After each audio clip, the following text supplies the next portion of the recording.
The Royal Commission into Child Sexual Abuse has moved back to Sydney, and the focus is on two notorious girls' institutions.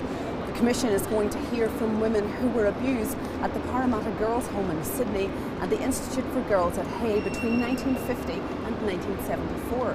The Commission CEO has expressed her hope that these hearings will be an opportunity for people to tell their stories and to perhaps gain some level of closure.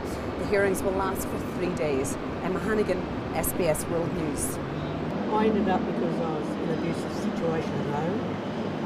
My father was an alcoholic and all the stuff that went with it. I was running away from home all the time, and I was picked up by the police for being uncontrollable, exposed to moral danger and being neglected. And what age were you? Sorry? What age were you? How old were you? I was 12. Yes. The first time yeah.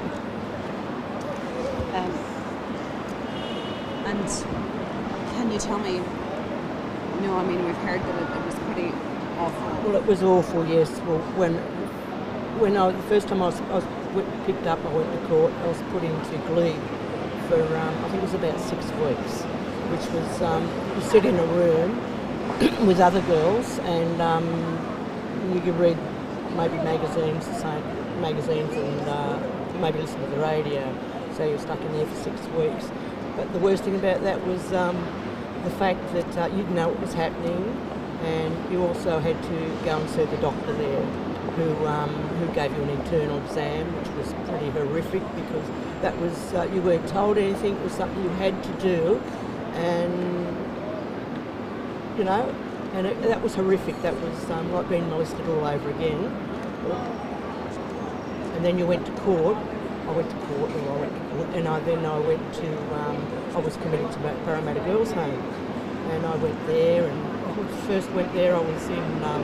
They put you in a holding room for a few hours, and then they'll transfer you over to the admission where they take all your clothes, and they give you other clothes, and they give you a number. And that's another place where you sit for 6 weeks in a room with other girls, and maybe got some old magazines, and sometimes you get the radio if you're not being punished. I stayed there for 6 weeks, and I also again saw the doctor again there, who did exactly the same thing to me, and that was really I won't go into detail because it's pretty horrible, and I couldn't work out why, if they did it back at Glebe, why you went to Parramatta and they had to do that sort of thing to you all over again. Well, anyway, then you get released into the mainstream. I was in with the young girls at first because I was only 12, and I wasn't the youngest there, and there was other 12-year-olds, so yeah.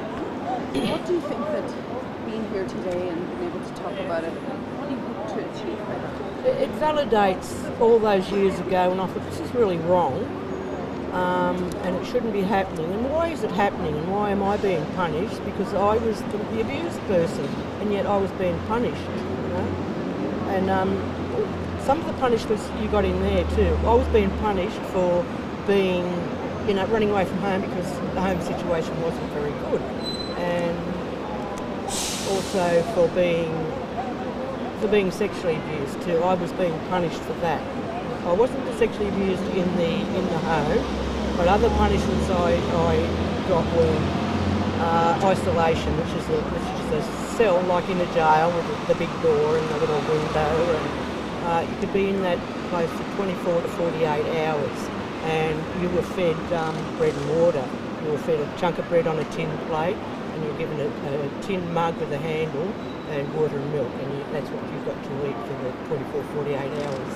There's also another punishment of standing with your face and wall, hands behind your back, legs apart, and you had to stand there for hours. You weren't allowed to look sideways or talk to anyone.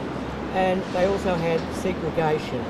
They had bashings, and I had the cane at one stage, which was very horrific.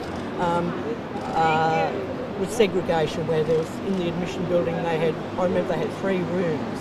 And they were empty rooms with just doors, and you had to go into that room for up to 3 weeks with nothing, absolutely nothing. You'd get let out an hour a day, to go have a shower and sit in the sun for an hour or half an hour. And at the end of all this Royal Commission, what do you hope will have been achieved for people? Oh, that the girls who are really damaged, like, you know, it wrecked my life, it did wreck my life, and, you know, but some girls are really, really damaged, and I hope that they get retribution for that, because, yeah. How do you feel about what happened to you and the people who were there? I feel robbed. I feel robbed of my childhood. I feel robbed of my innocence. Well, I wasn't innocent because I was, you know, but I feel like I was punished for things that were happening to me that I had no control over, and, you know, and I felt I was worthless. I always felt worthless. I still do feel worthless. That's why I'm here today protesting and all that, but I never applied to give evidence at the Royal Commission, which I'm sorry about, but, you know, that's the way it goes.